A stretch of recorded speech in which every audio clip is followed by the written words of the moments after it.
Vegetarian ஈமி goreng recipe எப்படி செய்யலாம் வாங்க பார்க்கலாம்.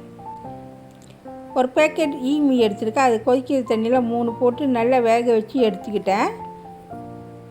அதுக்கப்புறம் எண்ணெய் ஊற்றி தவுஃபு வெஜ் பீஸ் போட்டு நல்லா பொன்னிறமாக பொரித்து எடுத்துக்கிட்டேன். வெங்காயம், பூண்டு, கேரட்டு, கேபேஜ் எல்லாம் சேர்த்து நல்லா மிக்ஸ் பண்ணுங்கள். அதுக்கப்புறம் வேக வச்ச யாமியை போட்டு கொஞ்சமாக உப்பு சேர்த்து நல்லா மிக்ஸ் பண்ணுங்கள். சோப்பு மிளகா, பச்சை மிளகா, அதுக்கப்புறம் கடுகு கீரை சேர்த்து நல்லா மிக்ஸ் பண்ணுங்கள்.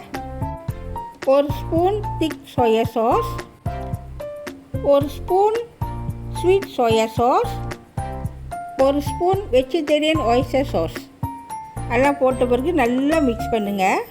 பொரிச்சு வச்சு தவும் பீஸ் பழம் போட்டு நல்லா மிக்ஸ் பண்ணி எடுத்திங்களா சுவையான வெஜிடேரியன் யாமி கோரிங் ரெடி.